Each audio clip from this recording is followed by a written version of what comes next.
Salve, amigas e amigos da filosofia, bem-vindos a mais uma das nossas conversações filosóficas. Hoje eu tenho aqui o Emiliano Aquino, prazer recebê-lo pela primeira vez no canal para a gente conversar aí sobre questões políticas atuais, né? Imagino que seja aí um dos assuntos principais dessa nossa conversa aqui. Agradecendo então É uma sua alegria, presença. viu, Caio? Uma alegria te encontrar aqui e a gente poder bater esse papo. Vai ser ótimo, vai ser ótimo. Então já vou passar a palavra a você, Emiliano. Se você quiser aí fazer uma apresentação aí da sua trajetória breve, falar para o pessoal dos seus interesses atuais de pesquisa, né? E também, se já quiser entrar na questão que nos concerne, né, propriamente hoje em dia, né, com essa pandemia, crise sanitária, uma crise política que já vem se arrastando aí há vários anos já nesse país. E agradecendo a sua presença, Emiliano. Como que tá as coisas aí, tudo bem? Bom, eu sou professor da Universidade Estadual do Ceará, professor do curso de filosofia. Minha formação acadêmica foi inteira em filosofia e, e o que me moveu sempre foi, enfim, buscar pensar com os autores que eu li, que eu estudei, pelos quais eu me interessei, buscar pensar a crise da sociedade moderna, né? A partir, acho que tem, eu estava pensando um pouco antes, enquanto lavava a louça, antes da nossa conversa, eu acho que tem dois conceitos importantes no pensamento moderno que me interessam, que é o conceito de revolução e, posteriormente, o conceito de crise, né? Que é um conceito que não nasce com o pensamento, não nasce com o marxismo, nenhum dos dois, né? São conceitos que, na verdade, vêm do século XVIII, na Europa, né? E que são conceitos que eu acho que, de alguma forma, ainda nos informa ou nos mobiliza o pensamento, né? De modo que, assim, do ponto de vista da formação acadêmica, eu fiz um mestrado, eu fiz uma graduação onde eu terminei com um trabalho sobre Kant e Hegel, fiz um mestrado sobre Hegel, e depois demorei bastante para o doutorado. Eu fiz o concurso logo depois para a Universidade Estadual e fui para o doutorado e já eu tinha uns 10, quase 10 anos de docência. E fiz, então, com um autor que eu tinha descoberto recentemente, que era Guy Debord, A Sociedade do Espetáculo. Então, minha trajetória é no campo, digamos assim, de uma reflexão dialética, né? A partir de interesse muito forte ou muito central em teoria crítica. Nos últimos 2 anos, o que tem me mobilizado é o entendimento da crise contemporânea, da crise do capitalismo contemporâneo. Isso tem me levado de volta a Marx, né? Ou não é, talvez não seja certo dizer eu voltar a Marx, mas talvez trazer Marx, né?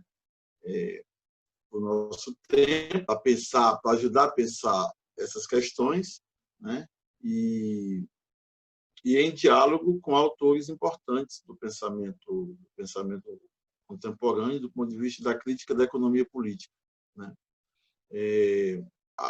Isso significa, mais ou menos, uma certa conclusão de uma passagem pela teoria crítica do século XX, e é essa passagem, que é essa reflexão sobre a questão da crise, né? Quer dizer, o século XX ele começa, do ponto de vista da teoria crítica, com um grande debate entre dois grandes pensadores socialistas, dois grandes pensadores marxistas alemães, judeus, todos os dois, que foi Rosa Luxemburgo e Eduard Bernstein, né?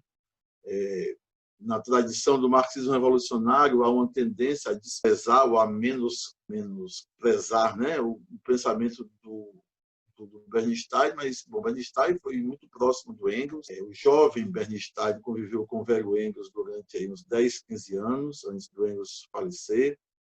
Ele é um sujeito que conhecia muito bem o pensamento de Marx, de modo que o debate entre Rosa Luxemburgo e Bernstein, no início do século, em torno de 1900, é um debate de dois grandes pensadores. E durante o século XX inteiro, né, o marxismo, a teoria crítica, ele se deparou com a questão da crise.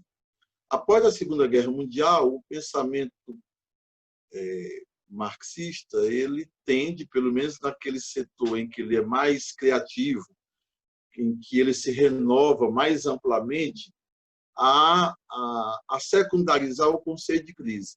Na verdade, autores importantes, importantes e bastante diferentes entre si, né? Como Adorno, como Castoriadis, né? Fundador do pensamento da autonomia operária francesa, como Guy Debord, são autores que não têm o conceito de crise como um conceito central, porque na avaliação deles o capitalismo moderno, o capitalismo administrado, como chamava o Adorno, ou o capitalismo espetacular, como chamava Debord, era um capitalismo que tinha conseguido domar a crise econômica, né? Portanto, não havia a centralidade do conceito de crise entendido como crise econômica, né? A crítica da economia política, ela tinha uma outra função, digamos assim, na articulação interna dessas teorias críticas, né? Fez parte da minha formação esses autores, passar por esses autores fizeram parte da minha formação, de modo que a minha preocupação mais recente de retomar, digamos assim, uma pesquisa ou a busca de entender para mim mesmo, do ponto de vista do meu interesse político, do meu interesse teórico, enfim, da minha atividade, né, individual, entender a questão da crise hoje é mais ou menos, ao mesmo tempo, uma espécie de prestação de contas com minha formação imediatamente anterior com esses autores. De modo que, assim, quer dizer, a minha formação é essa, né? Quer dizer, e o que me mobiliza hoje é fundamentalmente o entendimento da crise capitalista, né? Que é a crise da sociedade contemporânea, né? E nisso o lugar que Marx, ou a importância que a obra de Marx tem para o nosso entendimento dela. Bom, você falou de alguns autores, né? Eu queria retomar lá no início do século XX, você citou o Bernstein e a Rosa Luxemburgo, né? Existem ainda outros autores que a gente podia trazer também, como o próprio Lenin, o Trotsky, o Lukács, né, Lukács, enfim, que discutem possibilidades de rever, reformar, revolucionar a sociedade, né? Um debate que estava ali em voga, né, com o início da União Soviética, e a gente tem, então, uma disputa de teorias políticas, né, uma filosofia política que estava sendo feita com base nos acontecimentos que estavam, de fato, ali aflorando, né, não era só uma disputa no plano das ideias, né. E depois, com o fim, a dissolução da União Soviética, né, em 89, a gente teve uma espécie de esgotamento desse tipo de pensamento sobre o capitalismo, me parece, né? E isso volta à tona com a crise de 2008, né? Que aí me parece que aí é uma outra etapa, né?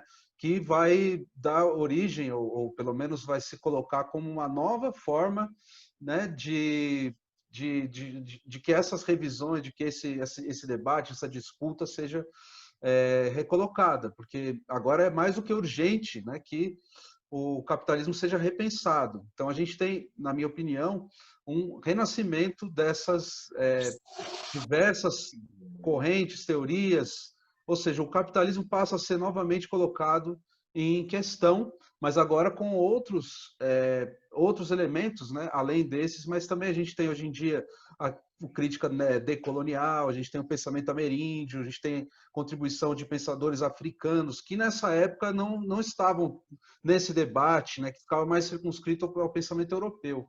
Então, assim, minha pergunta é como que você vê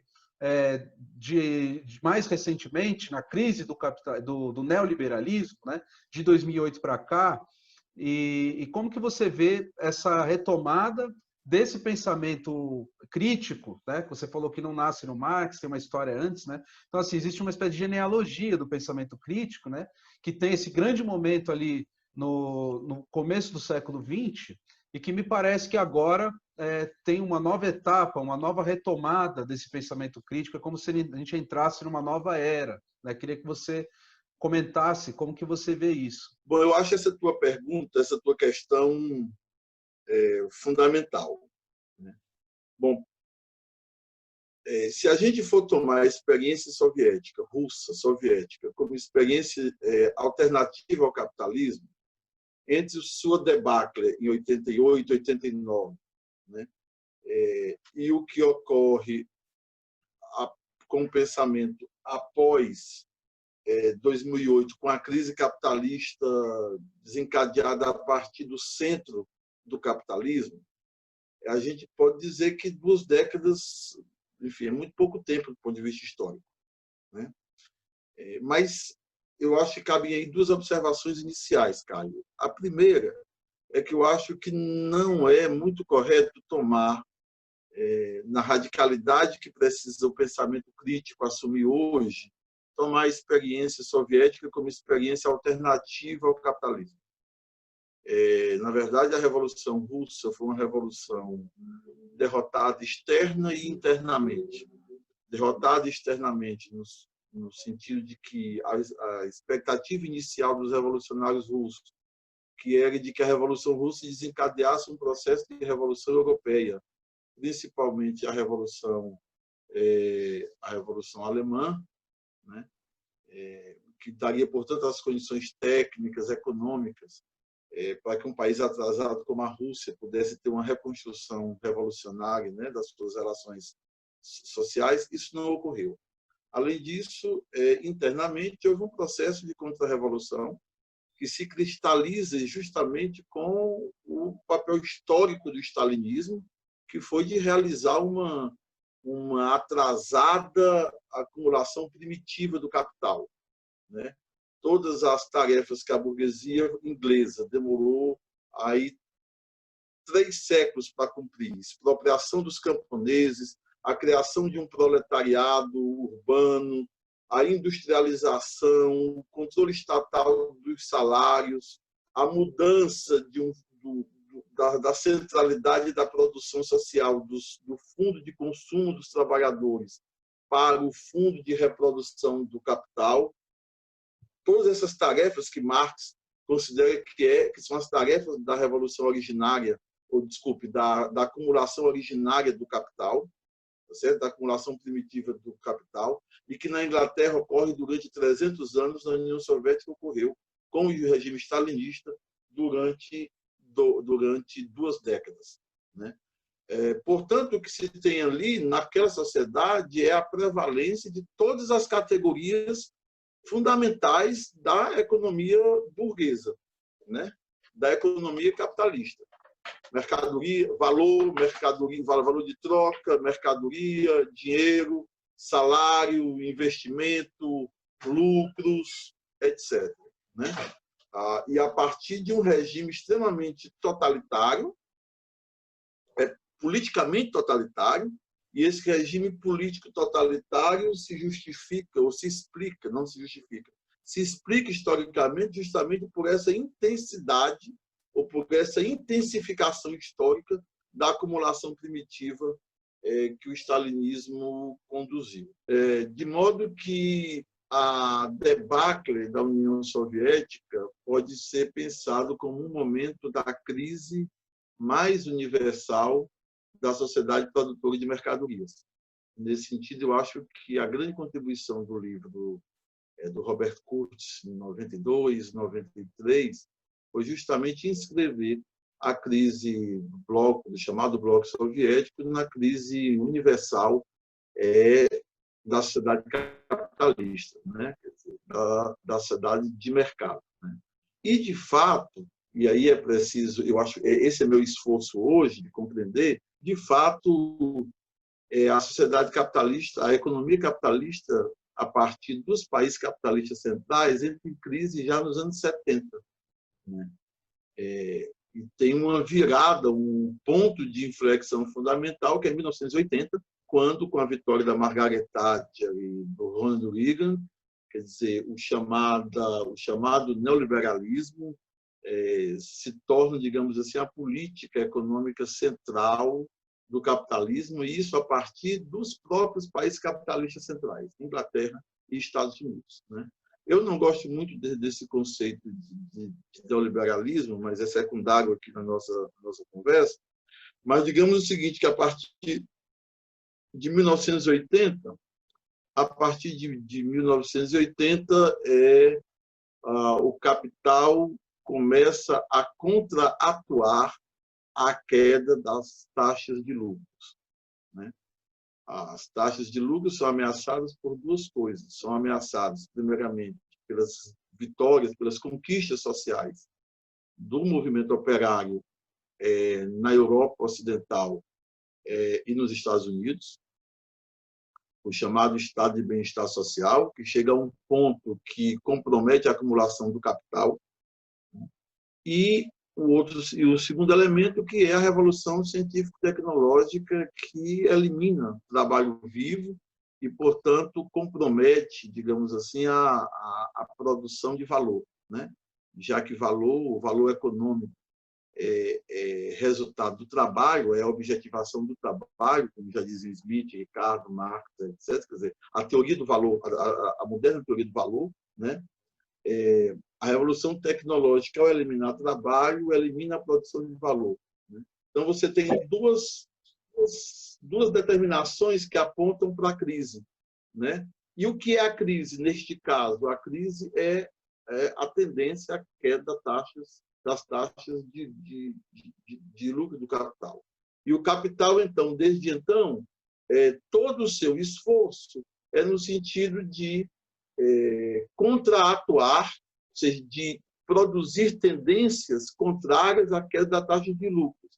E dentre essas tendências vão, quer dizer, o barateamento da força de trabalho, daí, portanto, a quebra de uma série de conquistas dos trabalhadores do movimento operário europeu, norte-americano e em todo o canto do mundo, né? O barateamento da matéria-prima, daí a agressividade muito mais intensa contra a natureza, porque se trata de produzir matérias-primas naturais, de se apropriar de matérias-primas naturais com o menor custo possível, certo? Enfim, uma série de medidas do grande capital que tem como objetivo elevar as taxas de lucro, né? E entre essas medidas, dois elementos fundamentais que são componentes do capital, compõem o investimento do capital, né? Aquilo que Marx chama de capital variável, que é aquele investimento do capital que produz um valor a mais, que é imposto de trabalho, né? E o que Marx chamava de capital constante, na qual parte importante é o da matéria-prima, portanto, da natureza. Então, o que a gente verifica nos últimos 40 anos é um ataque com uma agressividade talvez somente comparável com os primeiros séculos do capitalismo, né? Tanto à força de trabalho quanto à natureza. E parece que são esses os dois pilares fundamentais da crise contemporânea, que não é algo novo, mas que é o resultado, digamos assim, do desenvolvimento capitalista anterior, né? Do qual faz parte o desenvolvimento capitalista na União Soviética. Uhum. Mas você não acha que está havendo agora, de uns 10, 15 anos para cá, um novo fervilhamento de novas perspectivas para o pensamento político e que talvez antes disso, durante uma boa parte do século XX, a teoria política crítica ao capitalismo tenha ficado um pouco dependente, né, da União Soviética? Eu acho que você tem razão em duas coisas. Primeiramente, quando você se refere a um renascimento, digamos assim, da teoria crítica, do pensamento crítico e da crítica do capitalismo, né? Nesse sentido, a debacle da União Soviética foi positiva, no sentido de, digamos assim, de desatrelar o pensamento crítico, a crítica do capitalismo, daqueles regimes totalitários de acumulação primitiva permanente, portanto, de violência cotidiana permanente, né? Segundo, porque, de fato, a crise do capitalismo tem se intensificado, né? E, sem dúvida, 2008 é um marco importante disso, porque, veja, nós tínhamos tido, nos anos 80, era a crise dos países dependentes, dos países periféricos, que era a crise da dívida externa. Nos anos 90, era a crise da inflação. Depois, ainda no final dos anos 90, começaram as crises nacionais relacionadas aos títulos públicos, às dívidas públicas. Então, foi a crise argentina, a crise dos chamados tigres asiáticos na época, depois a crise russa, né? Todas crises que têm a ver com a característica do capitalismo contemporâneo, que é essa, digamos assim, essa criação de bolhas financeiras, portanto, de títulos que valem muito mais do que os valores nominais podem ser realizados, né? Se avalia que hoje o Sobral estava me dizendo que, do ponto de vista de valores nominais, 6 vezes mais do que o PIB mundial, né? Quer dizer, se de uma hora para outra, todas as pessoas que têm títulos, né, ações, etc., quiserem vender, né, vai ser uma queda generalizada, né? Então, quer dizer, 2008, de fato, foi uma referência fundamental num terceiro ou quarto, digamos assim, registro dessa crise. Crise inflacionária, crise das dívidas externas, crise inflacionária, crise da dívida pública, né? E a crise agora dessa financiarização da economia mundial, né? 2008. O que eu acho importante perceber é que são momentos de uma mesma grande fase de crise, né? Tem um autor alemão, Wolfgang Streeck, de quem que eu estou lendo e de quem eu tenho gostado muito, né, de ler, que a concepção dele, que me parece central hoje, é a concepção de que nós estamos vivendo uma crise permanente aí há 40 anos. Tá? Essa crise é uma crise que tem levado a que as relações sociais capitalistas, as relações de produção capitalistas, já estejam sendo substituídas por relações outras, né? Que não são mais as relações tipicamente capitalistas, ou seja, relações de trabalho assalariado juridicamente livres, né? Portanto, o chamado fim do capitalismo, que no nosso pensamento de esquerda sempre teve relacionado a duas coisas, sempre teve relacionado a uma superação do capitalismo por uma outra forma de relação social, e segundo, que essa superação se daria por uma revolução política, uma revolução social do proletariado. Hoje me parece que se impõe ao pensamento crítico, e essa é a tese, né, do Wolfgang Streeck, que se impõe ao pensamento crítico pensar o fim do capitalismo sem superação e portanto, sem elevação a uma forma de sociedade superior, melhor, etc., e sem revolução.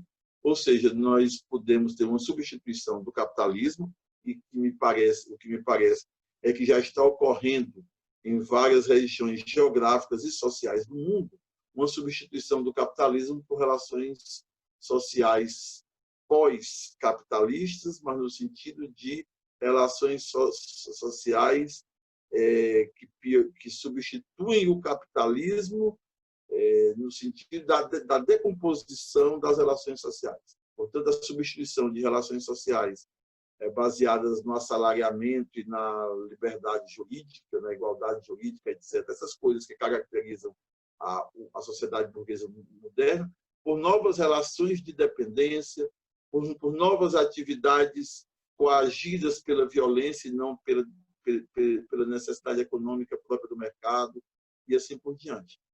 Basta tu pensares, por exemplo, a seguinte situação. O que aconteceu com a Líbia?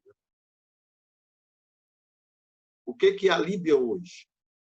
Após a invasão da OTAN, a destruição do regime autoritário que tinha lá, mas era um regime autoritário que era industrializante, que era desenvolvimentista, do Gaddafi.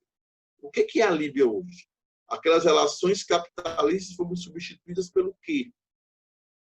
Né? Muito difícil dizer que permanecem relações capitalistas lá. Vamos pensar o Afeganistão.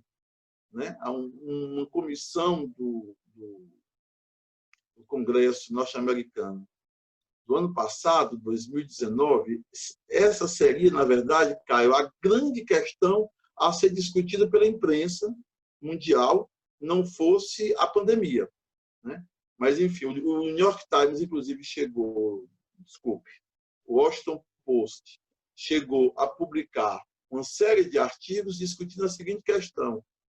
A guerra do Afeganistão foi a maior guerra da história dos Estados Unidos, a maior guerra externa da história dos Estados Unidos. Foi gasto, durante 18 anos, $1 trilhão. A grande questão é, esse $1 trilhão foi gasto em quê? Na guerra. A guerra como fim em si mesma. Ou seja, na indústria armamentista. Qual o resultado do ponto de vista econômico? Ou seja, do ponto de vista da exportação de capitais, da expansão de relações de produção capitalistas para o Afeganistão? Nenhum. Não houve industrialização do Afeganistão, não houve aumento do comércio, do mercado, não houve desenvolvimento capitalista, a não ser a produção de papoulas, a produção de drogas. Né? E a grande desconfiança é que seja controlado pela CIA. A mesma coisa a gente pode perguntar pelo Iraque. Ainda em 2019, você vai encontrar notícias na grande imprensa mundial discutindo a reconstrução do Iraque. Olha que loucura. Discutindo a reconstrução do Iraque e se perguntando a seguinte coisa: quem vai financiar a reconstrução do Iraque? Ninguém quer assumir esse ônus. Né? Por que eu estou falando das guerras? Porque tem, no campo teórico, né, ao qual eu me afilio, né, esse aí, do qual faz parte Rosa, por exemplo, a guerra tem uma função. Qual é a função para a Rosa da guerra? Né? A guerra tem como função expandir mercado de mercadorias e de capital. Né? O Lenin também dizia algo parecido no imperialismo fase superior do capitalismo. Para que se faz guerra? Se faz guerra para 3 coisas, o Lenin dizia: para mercado de suas mercadorias, mercado de matérias-primas e mercado de capitais. O que caracterizaria o capitalismo na nova fase, a fase dos monopólios, a fase imperialista, seria a exportação de capitais. Veja, você tem 3 guerras: Líbia, Afeganistão e Iraque, que não resultaram em exportação de capitais, ou seja, em indústrias, em compras de matérias-primas, em compra de força de trabalho, portanto, em implantação de indústrias, ampliação do mercado, etc. São guerras que, portanto, só tem uma justificativa, do ponto de vista econômico, que é o ponto de vista do capital, que é alimentar a indústria bélica, principalmente a indústria bélica norte-americana. Né? Eu não estou me recordando dos dados, mas todos vocês podem procurar no Google, na imprensa americana, o aumento que teve dos gastos militares norte-americanos em 18 e 19. Na verdade, desde 2015. Então, assim, a experiência dessas 3 últimas guerras, né, em que os Estados Unidos participaram. Eu estou falando dos Estados Unidos, porque os Estados Unidos são a maior potência mundial, né, até agora. A guerra contra o Afeganistão, a guerra contra o Iraque, a guerra contra a Líbia, e nenhuma dessas 3 guerras se verificou aquilo que, para o marxismo do início do século XX, era o que, do ponto de vista do capital, justificava a guerra, que era a expansão de mercados, de mercadorias e de capitais. Ou seja, os próprios relatórios norte-americanos acerca do Afeganistão e do Iraque afirmam que não houve exportação de capitais, que não houve desenvolvimento econômico, que não houve desenvolvimento do mercado, ampliação do mercado, etc. Portanto, se isso me parece que significa duas coisas, Carlos. Primeiro, são guerras que se justificam do ponto de vista econômico para atender os interesses de um setor, né? O setor da indústria bélica. Segundo, o que é mais importante do ponto de vista teórico, que é a dificuldade do capitalismo de expandir as relações capitalistas, né? Isso como, digamos assim, uma prova, ou um testemunho, digamos, ou um argumento, melhor dizendo. Isso como um argumento adicional, né, à tese de que o capitalismo, de alguma forma, está, além de não se expandir, as relações de produção capitalistas, além de não se expandirem, estão sendo substituídas, digamos assim, por relações pós-capitalistas que conformam uma certa decomposição das relações sociais, né? Tem um outro autor que eu estou lendo, entrei em contato recentemente, que é Joshua Clover, que é um marxista norte-americano, que é editor de uma revista chamada Comuna, né? Comuna, que ele tem a mesma leitura, é uma leitura próxima a essa do Wolfgang Streeck, né? Um pouco a leitura do Kurtz, né? Um pouco a leitura do Tomasz Koenigs, que é um polonês que vive na Alemanha, que é essa tese de que dos anos 70 para cá, de fato, há uma crise capitalista permanente, cuja principal característica é, ao contrário do que nós pensamos, ao contrário do que empiricamente nos convence, digamos assim, que a nossa experiência empírica parece nos dizer ao contrário, quer dizer que há uma limitação na expansão, essa é a tese dele, uma limitação na expansão das relações de produção capitalista. O capital já não se expande, a não ser em condições regressivas do ponto de vista ambiental e do ponto de vista social, como o capitalismo chinês. Interessante. O capitalismo chinês, que é o novo menino do olhar, digamos assim, dos países capitalistas europeus. Particularmente os países capitalistas do sul da Europa, né, que estão sendo muito castigados aí pela Alemanha, pelos países ao norte, né? A China está mostrando muito bem que é possível um capitalismo sem democracia, que ele vai até melhor assim, né? E também a questão do controle sanitário, né? É destruição ambiental e controle disciplinar tecnicamente ou tecnologicamente constituído, né? Agora, quando a gente fala, isso é muito sintomático, Caio, quando a gente fala, bom, o capitalismo está em crise, ou o capitalismo não está conseguindo expandir-se, ou a exportação de capitais não tem conseguido, né, exportar relações de produção, etc., aí as pessoas lembram de quê? Da China, né? Então, caberia perguntar duas coisas, três coisas, né? Quais são as condições políticas, quais são as condições ambientais, quais são as condições sociais, né? Se a China é aquilo que, de algum modo, hoje dá oxigênio ao capital, é preciso dizer, então, que essa respiração do capital é, em todos os aspectos, regressiva e destrutiva. Regressivo do ponto de vista político, regressivo do ponto de vista ambiental, regressivo do ponto de vista social. Isso, para mim, é um indício de que já não há qualquer realização civilizatória da sociedade capitalista, né?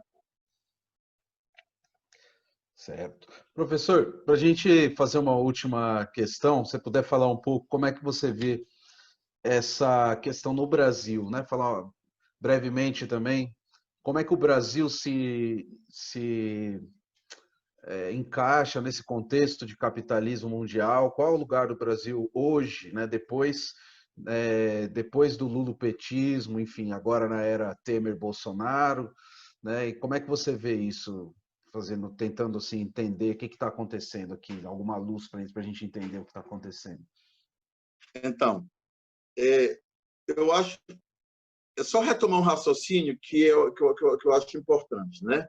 Na interpretação que o Chico faz do Brasil, né, duas coisas fundamentais foram importantes para esse processo de industrialização que vai de 1930 a 1980. O livro dele foi de 72, portanto, de 30 a 72. Né? Uma é a intervenção do Estado, né, como condutor de uma política econômica em vista da industrialização. Segundo, é a manutenção de relações pré-capitalistas, tanto no campo como nos serviços, tanto no setor agrícola como nos serviços nas cidades, tendo em vista baratear a força de trabalho assalariada, porque se tratava de uma acumulação primitiva do capital estrutural, diz ele. Né? Portanto, se tratava de expropriar o campesinato, né? Mas não tomando as terras e sim submetendo a preços baixos os produtos agrícolas, tá? O trabalho agrícola familiar e nas cidades os serviços. Né? Isso barateava a força de trabalho industrial e, portanto, te dava condições de uma acumulação capitalista que alimentasse a industrialização. Muito bem. Isso, segundo ele, se dá em grande parte com o trabalho feminino nos serviços. E nós hoje podemos acrescentar com o trabalho negro e com a compressão salarial da força de trabalho negra, preta e parda. Né? Os mais atuais índices, dados, as mais atuais informações do IBGE mostram como a diferença salarial entre os trabalhadores brancos e os trabalhadores pretos e pardos é uma diferença substantiva. Né? Com dados de 2018, corresponde a 11% do PIB. 11% do PIB. Né? Então, nós temos aí uma forma de desenvolvimento capitalista que se baseia na compressão salarial do proletariado como um todo, no trabalho gratuito feminino nos serviços e na compressão salarial específica, digamos assim, da força de trabalho preta e parda. Né? As questões de classe, de gênero, de etnia, estão todas articuladas aí. Agora, eu acho que não há uma crise especificamente nacional. Né? Há uma crise nacional no sentido de que esse modelo de desenvolvimento capitalista, desde 1980, ele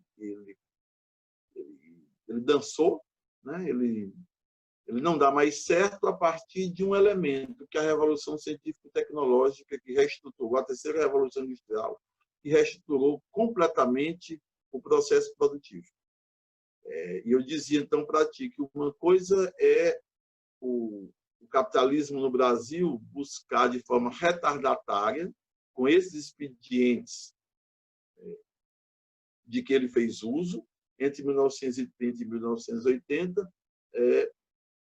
promover uma industrialização atrasada. Ou, portanto, se tornar contemporânea da segunda Revolução Industrial. Outra coisa é, dada a terceira Revolução Industrial, nas condições de acumulação capitalista de pouca monta, né?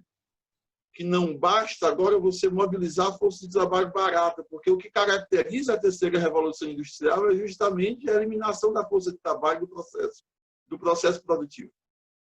Então, veja, aquilo que foi o expediente da industrialização brasileira, que tornou o capitalismo brasileiro contemporâneo da segunda Revolução Industrial, de modo bastante atrasado, que é uma oferta de mão de obra, de força de trabalho barata.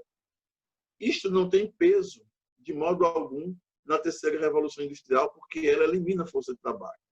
Então, nesse sentido, a última avaliação do Chico no ornitorrinco me parece que tem toda a atualidade. Isso quer dizer o seguinte, que não há uma crise nacional, é isso que eu estava dizendo, não há uma crise especificamente brasileira, como pensa o Ciro, por exemplo, né? Ou como pensa o PT. Quer dizer, há uma crise do capitalismo do qual o Brasil faz parte, embora faça parte dessa crise nessa sua especificidade, né? Ele é, ao mesmo tempo, contemporâneo e não contemporâneo de uma terceira revolução industrial. Isso, para o capitalismo no Brasil, é fatal. Tudo aqui, assim, do ponto de vista mais universal, o capitalismo se tornou destrutivo, tudo aqui se torna mais destrutivo ainda. Maravilha. Emiliano, a gente teve alguns probleminhas aí técnicos, eu vou ver se eu consigo consertar na edição. De todo modo, foi bastante produtivo.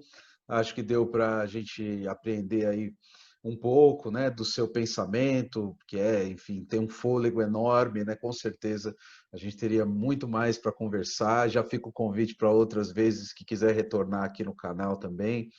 E eu costumo pedir, né, para as pessoas que eu entrevisto deixarem uma última palavra, alguma última coisa que queira dizer. Então, peço-lhe que diga alguma última coisa aí para a gente, agradecendo mais uma vez sua presença.